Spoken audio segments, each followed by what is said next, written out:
Only 10 students are here. Out of 36, only 10.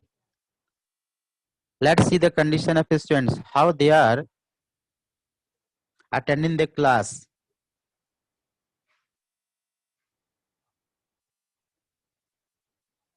Not punctuality, no one is coming on time. It's very wrong with you. Those who are coming late, remember, you'll make absent.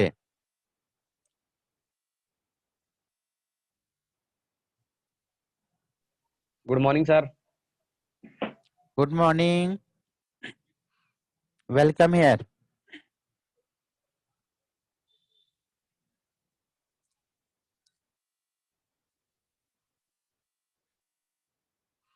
Now let us begin. I'm going to start. My dear students, yesterday I taught you how the beggar is reforming himself. After lots of problem, when he got the job of chopping the wood, he realized and he came on the right path. Now he is a sober gentleman. Now he is not drinking. He has become a good person. How the advocate, sergeant provided a lots of job for him and he converted him bad to good. Now he is not drinking because he got lots of job and also he got a money, regular pay. He is being paid regularly. So no need to beg. अब उन्हें भीख मांगने की जरूरत नहीं है, क्योंकि advocate ने उन्हें काम दे करके उन्हें सही रास्ते पर लाने का प्रयास किया। इतना ही नहीं, जो पीने का काम करता था अब वो पीना भी छोड़ दिया, वो एक सोबर व्यक्ति बन चुका है, जेंटलमैन बन चुका है। इसके बाद आपने ये भी देखा किस प्रकार से एडवोकेट जो लकड़ी काटने के काम से हटा करके उसे वैसे कुछ काम दिला रहे हैं जहां ज्यादा मेहनत करने की आवश्यकता नहीं पड़ती है, जो फिजिकल जो लेबर होता है उतना करने की आवश्यकता नहीं है, वैसे जगह पर उसे वो भेज रहे हैं। तो किस प्रकार से लेखक ने उसके जीवन में परिवर्तन लाने के लिए क्या क्या किया आपने देखा। यदि वो उसके पीछे नहीं होते, काम नहीं देते, शायद हो सकता था वो व्यक्ति जीवन भर इसी प्रकार से वो भीख मांगता और उसके जीवन में कोई परिवर्तन नहीं आता, वो अच्छा व्यक्ति नहीं बन सकता था। लेकिन इस एडवोकेट की बातों में आकर के वह एक अच्छा इंसान बन गया। जो ड्रंकर्ड था अब एक सोबर पर्सन बन चुका है। इसके बाद लेखक ने एडवोकेट ने उसके वैल्यू को भी समझा। इतना ही नहीं कि वो अपने घर डेली वो काम पर बुला रहे हैं, लकड़ी काटने का काम दे रहे हैं, इतना ही नहीं, उन्होंने उससे ये भी पूछा कि क्या तुम लिखना जानते हो। तो उसने कहा yes I know how to write. What then he did, he transferred his job. क्योंकि यहाँ पर आपने देखा एडवोकेट ने अपना घर बदला है, घर बदलने के बाद उसे अपने दोस्त के पास भेजते हैं चिट्ठी लेकर के और बोलते हैं कि वहां तुम जाओगे और इस चिट्ठी को जो है मेरे दोस्त को दे देना और वहां एक जॉब है तुम्हारे लिए, कॉपी करने का काम है। इस चिट्ठी को देख करके तुम्हें जॉब जो है, तुम्हारा जॉब जो है क्या है, अब कॉपी करना है। क्योंकि तुम लिखना जानते हो, अब तुम्हें फिजिकल वर्क करने की आवश्यकता नहीं है। अब तुम्हें क्या करना होगा वहां पर, अब तुमको लिखने वाला काम, मतलब ऑफिशियल जॉब करोगे। अब तुम्हें मेहनत करने की आवश्यकता नहीं है। तो आपने देखा किस प्रकार से एडवोकेट ने उसे काम प्रोवाइड करा करके उसे एक अच्छा इंसान बना दिया। आज हमारे देश क्या विश्व में, चूंकि यह तो कहानी रसिया की है, यह तो इंडिया की कहानी है नहीं, इससे पता चलता है कि पूरे विश्व में इस तरह के बेगर हर जगह होते हैं। लेकिन इस बेगर को हम सही रास्ते पर ला सकते हैं यदि हम उसे मोटिवेट करें,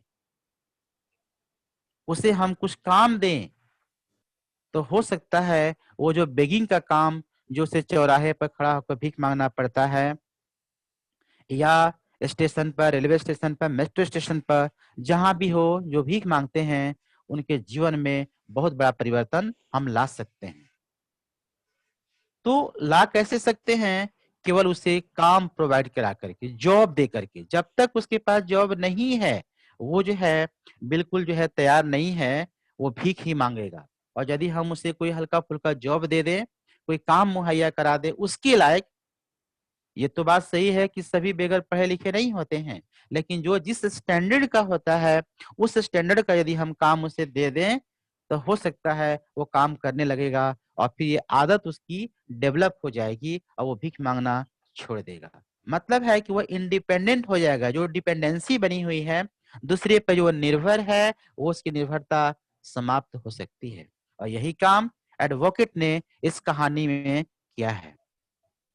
तो कल तक आपने पढ़ा किस प्रकार से एडवोकेट जो है अपने घर को जो है वो चेंज कर दिए हैं, दूसरी जगह चले गए। उसके बाद इसे एक चिट्ठी देते हैं दोस्त को कि चिट्ठी दे देना, उसके बाद उसे कॉपी करने का काम वहां तुम्हें मिलेगा। यहाँ तक कल हमने पढ़ा है। Now I am going to share the screen, let us C.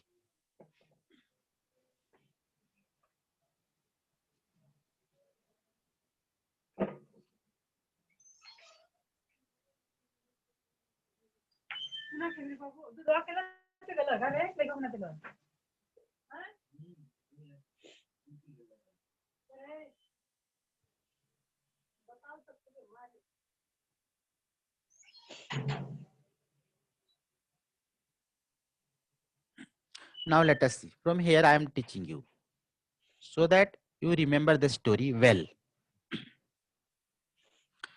Then take this letter to a friend of mine tomorrow and you will be given some copying to do.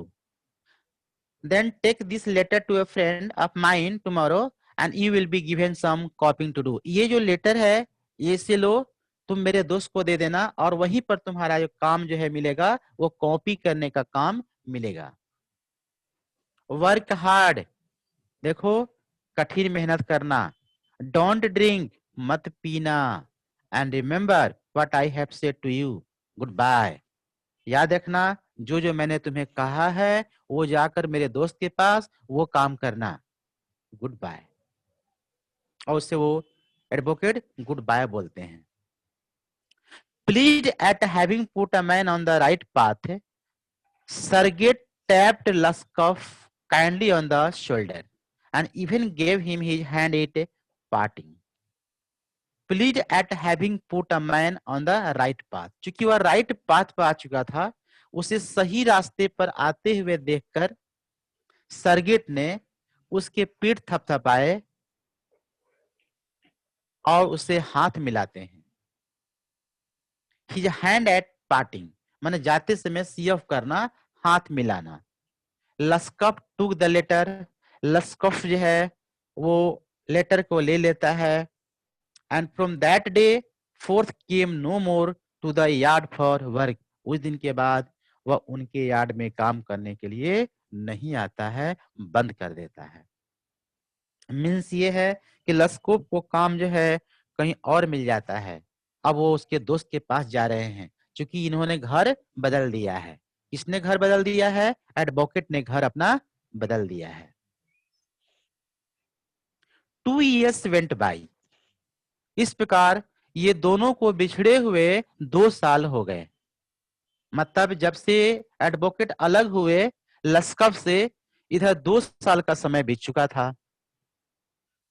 2 years went by, then one evening, एक दिन शाम में, as Sergey was standing at the ticket window of a theater paying for his seat, he noticed a little man beside him with a coat collar of a curly fur and a worn seal skin cape.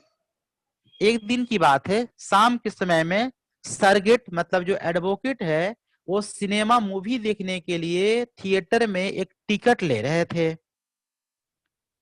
उन्होंने देखा उनके बगल में एक छोटा बंदा खड़ा है, उनके साइड में कोट भी पहना हुआ है, कॉलर के साथ कोट पहना है, प्योरली फर का बना हुआ, एंड वो सील स्किन केप, और सील जो एक जानवर होते हैं उसके चमड़े से बना हुआ एक टोपी पहना हुआ है। एक दिन की बात है, जब वो शाम में किसी मूवी का थिएटर में टिकट ले रहे थे मूवी देखने के लिए, तो उनके बगल में एक छोटा व्यक्ति खड़ा था। उसने देखा कि वह जो है स्किन का सील स्किन होते हैं, सील एक जानवर है, उसके चमड़े से बना हुआ एक टोपी पहना है, कोट पहना हुआ है। तो उस पर जो है सर्किट साहब की नजर जाती है। फिर क्या होता है, लेट अस सी।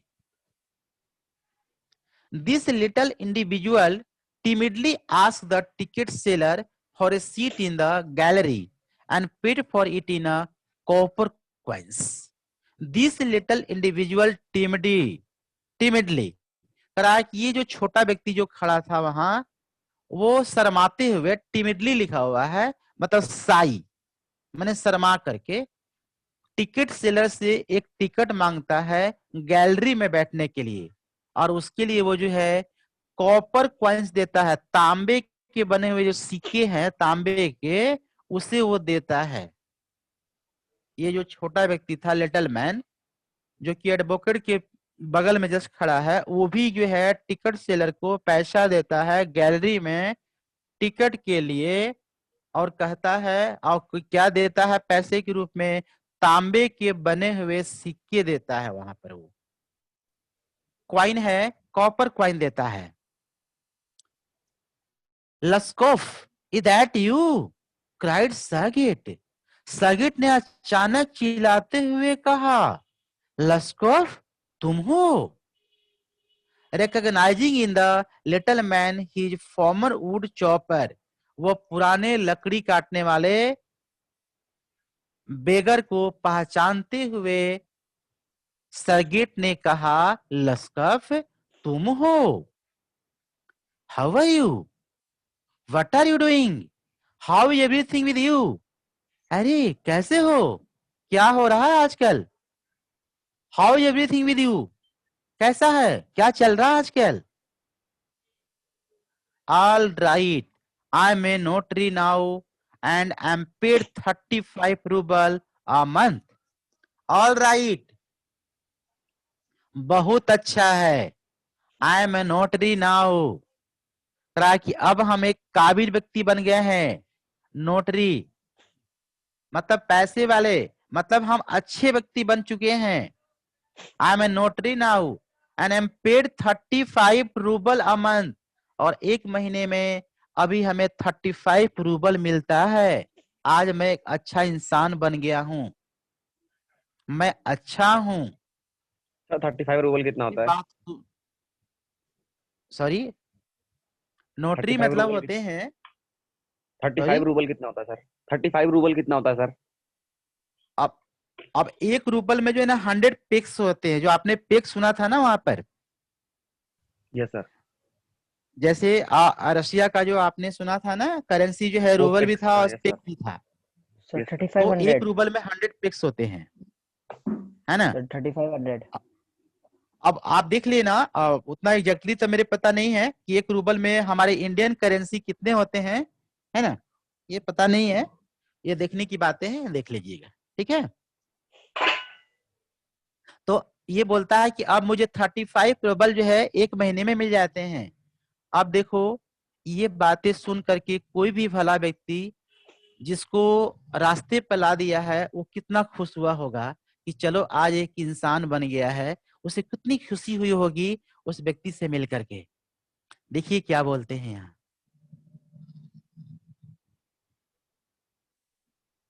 थैंक हेवन मतलब थैंक गॉड, हेवन मतलब क्या, स्वर्ग, स्वर्ग में कौन, मतलब गॉड, ठीक है। थैंक हेवन, दैट्स फाइन, बहुत अच्छा, बहुत अच्छा। I am delighted for your sake, मैं इसके लिए बहुत बहुत खुश हूं। I am delighted for your sake, इस काम के लिए, ये बात सुन करके मुझे बहुत खुशी हुई। आई am very glad, I am very very glad, बहुत बहुत खुश हूं मैं। लस्कॉफ, मैं आज बहुत खुश हुआ। You see, you are my godson, in a sense, यदि मैं ये कहूं एक प्रकार से, तो तुम मेरे गॉड सन हो, माने ईश्वर का पुत्र हो। I gave you a push along the right path. You know, तुम्हें मालूम है मैंने तुम्हें सही रास्ते पर लाने का कोशिश किया था, तुम्हें याद है? I gave you a push along the right path. You know, do you remember what a roasting I gave you?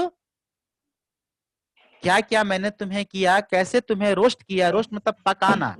Roasting क्या होता है? पकाने को कहते हैं। मतलब कैसे मैंने तुम्हें तराशने का काम किया। तराशना मतलब किसी को, मतलब कि एक लोहा है, लोहे को सोना बना देना। सर रोस्टिंग का मतलब तो वो भी होता है ना सर, किसी की बेइज्जती करना। बेइज्जती करना यहाँ नहीं ना। Do you remember what roasting I give you, तक यहाँ यहाँ बेइज्जती होगा क्या बेटा? नहीं सर, नहीं मैं पूछ रहा था सर कि रोस्टिंग का नहीं, मतलब वो भी तो होता है। रोस्ट मतलब यहाँ है ना, जैसे किसी को, जैसे आप देखे होंगे ना, सोना को तपा करके ना उसे मजबूत किया जाता है आग में। देखा है आपने सोना ना, जब कोई ज्वेलरी बनता है ना, उससे ज्वेलरी बनाने से पहले आग में क्या किया जाता है? गर्म किया जाता है। गर्म करके तब वो मोल्ड हो जाता है, उसका एक नया शेप देते हैं, नई आकृति बन जाती है। उसी प्रकार से ये कह रहे हैं, रोस्टिंग यहाँ कह रहे हैं। Right, got? समझ में आ गई बातें? Do remember what roasting I gave you? Yeah, I nearly had you sinking into the ground at my feet that day. Thank you, old man, for not forgetting my words. बहुत बहुत धन्यवाद हे old man, उस दिन की बातों को नहीं भुलाने के लिए बहुत बहुत धन्यवाद। आपने मेरे लिए बहुत अच्छा काम किया। तो आपने देखा 2 साल के बाद ये जो है आपस में मिल रहे हैं और जो है सर्जिट जो है इसे आइडेंटिफाई कर लेते हैं, रिकॉग्नाइज कर लेते हैं, ये वही बंदा है जो आज से 2 साल पहले मैंने इसे छोड़ा था कहीं। आज वो कितना अच्छा इंसान बन गया है। और दोनों की मुलाकात एक थिएटर के पास होती है।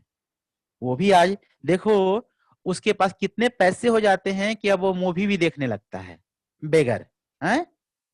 तो आप कह सकते हो ना कितना अच्छा इंसान बन गया, कैसे रिफॉर्म हुआ, कैसे कैसे उसके जीवन में सुधार हुआ। Thank you too said Lushkoff. Lushkoff ने कहा बहुत बहुत धन्यवाद आपको भी। If I hadn't come to you then I might still have been calling my self a teacher our student to this day.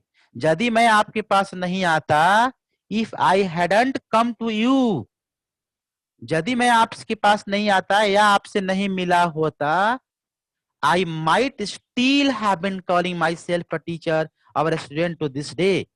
हो सकता था काश आज तक मैं अपने आप को या तो टीचर बोलता या तो कभी स्टूडेंट बोल बोल करके झूठ बोलता लोगों के पास।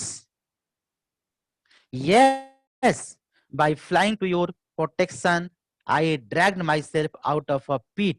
आपके इस मदद से, by flying to your protection, आपके इस प्रोटेक्शन से, I dragged myself out of a pit.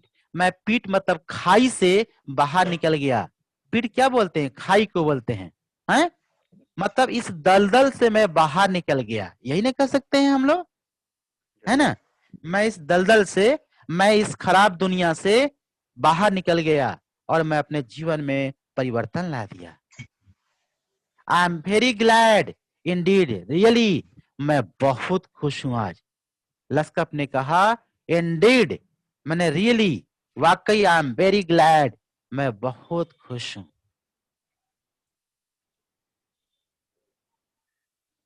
Thank you for your kind words and डिड्स। आपके इस काम के लिए, आपके इस सहानुभूति के लिए आपको बहुत बहुत धन्यवाद, बहुत बहुत धन्यवाद।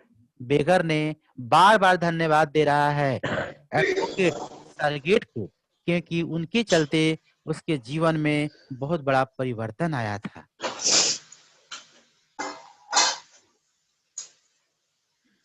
Thank you for your kind words and dates. I am very grateful to you and to your cook. मैं आपका और आपके उस रसोइया का बहुत बड़ा क्या हूँ? ग्रेटफुल, माने कृतज्ञ हूँ। मैं आभारी हूं आपका और आपकी उस रसोइया का भी आभारी हूं। देखो उसने रसोइया का भी नाम लिया है, जो कुक है ना उसका भी नाम लिया। क्यों नाम लिया है कुक का? अब देखो स्टोरी खुलेगा, यहाँ कहानी पढ़ेंगे कि उन्होंने कुक का भी नाम क्यों लिया। Let us see here. God bless that good and noble women. ईश्वर उसको आशीर्वाद दे। किसको? उस अच्छे और भले महिला को। देखो अब उसकी प्रशंसा शुरू कर दिया ये बेगर ने। क्यों किया है? Let us see. You spoke finally then, आपने फाइनली बताया। And I shall be indebted to you to my dying day. उस दिन के लिए जब मैं डाई हो रहा था, मतलब जब मैं भूखे मर रहा था, हाँ उस दिन के लिए रियली मैं आपका कर्जदार हूं। इनडेप्टेड, डेप्ट होता है ना, डेप्ट मतलब क्या होता है बेटा? कर्ज। डेप्ट मतलब कर्ज। तो इनडेप्टेड माने कर्जदार हूं मैं आपके, एहसानमंद हूं मैं आपके उन दिनों के लिए। But strictly speaking it was your cook. लेकिन इन सबों के लिए यदि किसी को धन्यवाद चाहिए तो वो आपका कुक है, ओल्गा, हु सेव्ड मी, जिसने मेरे जीवन में परिवर्तन लाने का काम किया। मालूम है यहाँ क्यों कह रहा है कुक के बारे में? पता है आपको बेटा? क्योंकि वो जो लकड़ी जो था ना, वो जो लकड़ी जो काटने का काम था, ये बेगर ने नहीं किया था। वो लकड़ी काटने का काम किसने किया था? ओल्गा ने किया था। आपने सुना कि एक दिन में जब खिड़की के सहारे वो देख रहा था सरगेट, तो देखा कि वो तो लकड़ी पर बैठा है, उसे इंटरेस्ट ही नहीं है। और एक दिन के बाद जो है वो आती है उधर और अचानक बोलती है कि सारे लकड़ी कट गए। तो भला जिसको इंटरेस्ट नहीं था और इतना जल्दी सारे लकड़ी कैसे कट गए होंगे? तो ये लकड़ी काटने का काम जो है, जो कुक है ओल्गा ने किया था। और देखो आज ये आवाज कैसे आ रही है? अभी मेरे को देखना पड़ेगा कौन कौन इसमें है स्टोरी में, समझ में नहीं आया। 26 बच्चे हैं यहाँ।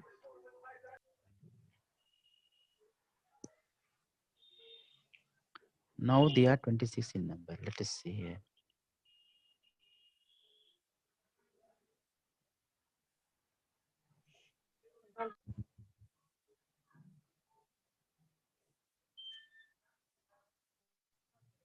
या तो उसने बाद में वो रिवील करती है स्टोरी को कि यदि वाकई में कोई धन्यवाद के पात्र है रियली, तो that is a cook who helped me a lot. She saved my life. Who saved my life? Cook saved my life. यदि जीवन को मेरा बचाया, मुझे इस काबिल बनाया, यदि सबसे अधिक योगदान है कोई वो है कुक के।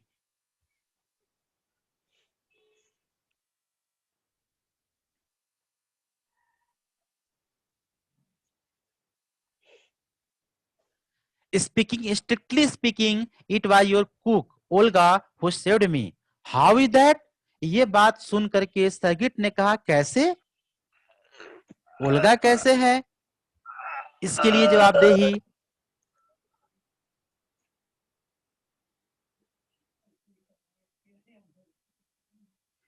किसकी आवाज आ रही है इस तरह बेटा?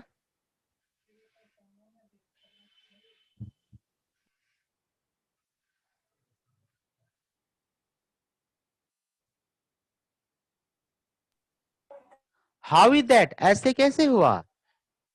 अब वो जो है चूंकि वो तो बात जानते नहीं थे, उन्हें पता नहीं था एडवोकेट को कि ये सारे काम जो है ओल्गा ने किया है। इसलिए जब वो बात बोलता है बेगर कि यदि कोई धन्यवाद के पात्र आज है तो वो है ओल्गा, आपकी कुक। तो उन्होंने पूछा ये कैसे? When I used to come to your house to chop wood, she used to begin. Oh, you short, you, oh, you miserable creature, there is nothing for you but ruin. जब मैं काम करने के लिए घर में आता था आपके, I used to come to your house to chop wood, she used to begin. वो हमेशा मुझसे कहने लगती थी, oh, you short, मतलब बेकार, कामचोर, वो मिजरेबल क्रीचर है, मिजरेबल क्रीचर मतलब कि दयनीय व्यक्ति, दयनीय जीव, there is nothing for you but ruin, कहा कि बर्बाद होने के सिवा तुम्हारे पास कुछ नहीं है। And then she would sit down opposite me, और फिर वो मेरे उल्टा में मतलब मेरे सामने में ही वो बैठ जाती थी। एंड ग्रो सैड, और जो है वो बैठ करके उदास हो जाती थी। Look into my face and weep, देखो मेरे चेहरे पर और रोवो, आंसू बहाओ। Oh you unlucky man, there is no pleasure for you in this world and there will be none in the world to come. तुम्हारे लिए संसार में there is no pleasure for you in this world, इस संसार में तुम्हारे लिए कोई ऐसी वस्तु नहीं है जो तुम्हें खुश कर सकता है। None in the world to come, कोई दूसरा आने वाला नहीं है। यू ड्रंकर्ड, पीने वाला, you will burn in hell, तुम नरक में जाओगे, नरक में। Oh you unhappy one, and so she would carry on, you know in that strain I can tell you how much misery she suffered। इस प्रकार से वो सब जो है मेरे को प्रतिदिन कोसती थी, मेरे को प्रतिदिन जो है ये ऐसी ऐसी बातें बोल करके मेरे को जो है इंसल्ट करती थी, मेरे को एक प्रकार से इनकरेज करती थी, कह सकते हैं। How many tears she shed for my sake, पता नहीं आपको मेरे लिए उसने कितना आंसू बहाया है। But the chief thing was she used to chop the wood for me, लेकिन मुख्य बात है कि बोलती तो थी, मेरे को कर्स करती थी, मेरे को बुरी बुरी बातें बोलती थी, लेकिन she used to chop the wood for me, लेकिन वह मेरे लिए लकड़ी काटती थी। लकड़ी काटते काटते ये सारी बातें मुझे बोलती थी ताकि मैं सही रास्ते पर आ सकूं। बार बार मुझे वो जो है उलाहना देती थी, बार बार मुझे वो ड्रंकर्ड कहती थी। उसकी बातें सुन सुन करके मैं परिवर्तन ला लिया। और क्या करती थी, मेरे लिए वो लकड़ी भी काटने का काम खुद करती थी। Do you know sir that I didn't chop one single stick of food for you, मैंने एक भी टुकड़ा नहीं आपके लिए काटा है। शी डिड इट ऑल, उसने सारा काम उसने ही किया है। Why this saved me? Why I changed? उसने क्यों मुझे बचाया, क्यों मेरे में परिवर्तन लाया। Why I stopped drinking at the sight of her? I cannot explain. मैंने क्यों पीना बंद कर दिया, मैं आज एक्सप्लेन नहीं कर सकता हूँ। I cannot explain.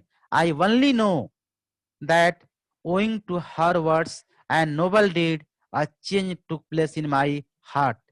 केवल और केवल I only know that owing to her words, उसका जो शब्द था जो मुझे बार बार कोसता था, बार बार मुझे बोलती थी नरक में जाने के लायक हो तुम, पियक्कड़, तुच्छ मानव, ये जो शब्द है मुझे बार बार उसके शब्द मेरे कानों में गूंजते थे। And a change took place in my heart, इस प्रकार के उसकी बातें मेरे जीवन में परिवर्तन ला दिया। She set me right and I shall never forget it. उसने जो भी किया मेरे लिए अच्छा किया। I shall never forget it.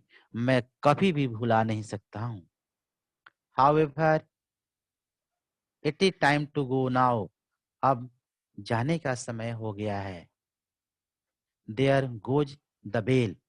इस प्रकार घंटी बज जाती है। Luskov bowed and departed to the gallery. वह बो करता है, मैंने झुक करके सलाम करता है और गैलरी की तरफ चल देता है। तो आपने देखा कि एक एडवोकेट ने अपने प्रयास से उसे अपने घर लाया, एक रास्ते पर भटकने वाले भिखारी को अपने घर लाता है, उसे काम देता है, काम देने के बाद उसे अच्छी अच्छी मोटिवेशन वाली बातें बोलता है, फिर कुक को उसके सहारे देता है। कुक जो है उसे खूब उलाहना देती है, कुछ ऐसी-ऐसी बातें बोलती है कि उसके दिल पर बहुत चोट पहुँचता है और वो बातों को वो पॉजिटिव ले लेता है, नेगेटिव नहीं लेता है। जैसे कुछ लोग हमें बोलते हैं, लेकिन उसका बोलने का मकसद बहुत अच्छा होता है। वो चूँकि हमें राइट पाथ पर लाना चाहते हैं, इसलिए वो हमें ऐसी-ऐसी बातें जो है, वो बोलते हैं। इसका मतलब ये नहीं होता है कि वो हमें चिढ़ा रहे हैं या मेरे को वो जो है क्रिटिसाइज़ कर रहे हैं, ऐसा नहीं। क्रिटिसाइज़ करते हैं, लेकिन वह हेल्दी क्रिटिसिज़्म होता है। कहीं न कहीं वह मुझे अच्छे रास्ते पर लाने के लिए वो ऐसी-ऐसी बातें हमें बोलते हैं। घर परिवार में भी मम्मी-पापा जो होते हैं, वो भी अपने-अपने बच्चों को इस तरह की बातें बोलती हैं कि देखना, आपने देखा होगा परिवार में भी ऐसी-ऐसी बातें होती हैं, कभी जब पेरेंट्स नाखुश हो जाते हैं, तो उनके मुँह से भी कुछ बातें निकल जाती है। लेकिन इसका मतलब ये कभी नहीं है कि आपको बुरा चाहते हैं। उसी प्रकार से वो जो कुक थी, एक लेडी थी और उसकी एज भी अधिक हो गए थे, तो वो जानती थी कि हम कैसे इसे सही रास्ते पर ला सकते हैं। इसलिए एक प्रकार से उसके लिए एक मोटिवेशन का काम किया वो, उसकी बातों को बुरा नहीं माना और आज आपने देखा किस प्रकार से वो खुद जो है एडवोकेट के सामने एक्सेप्ट करता है, उस सच्चाई को जिस सच्चाई को आज तक एडवोकेट को भी पता नहीं था। वो तो समझता था कि जितनी लकड़ियाँ हैं, वो सब बेगर ने ही काट दिया है, लेकिन ऐसा नहीं। उसने बताया कि मैंने एक सिंगल जो है लकड़ी आपका मैंने नहीं काटा, ये सारी लकड़ी जो है काटी गई उस कुक के द्वारा। तो वास्तव में यदि धन्यवाद के कोई पात्र है, तो वो कुक आपका है, जिसने मुझे परिवर्तन कर दिया, मुझे सही रास्ते पर ला दिया। तो एक 2 कहानी इसमें 2 शिक्षा मिलती है आपको। एक तो आपने देखा ये जो कुक की भी बहुत बड़ी भूमिका है और एक एडवोकेट साहब का जो कि उसके गलतियों को दिखा करके जो उसने गलतियाँ किया बार-बार वो नाम चेंज कर रहा है। He change he name, he telling a lie for begging. So how he brought him on a right path, he brought him home, he provided lots of job and he started to work. Means what the job he was doing for begging, finally he removed from that task. यह तो सही है कि cook ने बहुत बड़ा role निभाया है उससे परिवर्तन करने के लिए, लेकिन इस बेगिंग के काम को छुड़ा करके यदि कोई लाता है, तो वो है एडवोकेट साहब सरगेट। सरगेट ने सबसे पहले उसे सही रास्ते पे लाया, उसके काम को छुड़ा करके कन्वर्ट करके उसे कि देखो ये जो बेगिंग का काम है, ये अच्छा काम नहीं है, वर्क, वर्क एंड वर्क। काम में विश्वास करो, काम में विश्वास करोगे तो तुम कभी भी माँगने की नौबत नहीं आएगी, दूसरे के आगे हाथ पसारना नहीं पड़ेगा। मतलब भीख माँगने की आवश्यकता कभी नहीं पड़ेगी। तो लेखक भी राइटर जो है सॉरी एडवोकेट जो है, वो भी उन्होंने यहाँ तक काम किया कि एक तो उससे झूठ बोलना जो है, उसे छुड़ा दिया और अपने घर लाया। आज भला कौन ऐसा व्यक्ति है, केवल कहने को तो हम बोल देते हैं कि मत भीख मत माँगो, ये अच्छा नहीं है, काम करो। लेकिन कोई भी बंदा काम कैसे करेगा? जब तक हम उसे काम प्रोवाइड नहीं कराएँगे, जब तक हम उसे देंगे नहीं काम, वो काम कैसे करेगा? वो तो बेरोज़गार है, उसे काम देने वाला कोई है नहीं। तो हम यदि काम किसी को देंगे, कहीं कुछ उसके लायक हम काम ढूँढेंगे, तो शायद हो सकता है कि जो भिखारी है, वो अपने इस बेगिंग का जो काम है, भीख माँगने का जो काम है, वो हो सकता है कि वो छोड़ दे। लेकिन जब तक वो काम ही नहीं है, केवल हमारे शब्दों के कहने से ही कि काम करो, भीख मत माँगो, तो शायद हो सकता है उस बात का कम प्रभाव पड़े उसके ऊपर। लेकिन हम ये बोलें कि चलो मेरे घर तुम्हारे लिए कुछ काम है, हो सकता है वो आपकी बातों को मान करके और वो काम करने लगे। तो केवल कह देने मात्र से ही कि ये अच्छा काम नहीं है बेगिंग का, भीख मत माँगो, ये काफ़ी नहीं है। ये सही है कि हमें वैसे पात्र को भीख देना चाहिए जो उसके काबिल हो, जो हैंडीकैप्ड हो, डिसेबल हो, अपंग हो, ना हैंडीकैप्ड हो, उसे ही देना चाहिए। लेकिन सेवरल ऐसे बेगर हैं जो भीख मांगते हैं।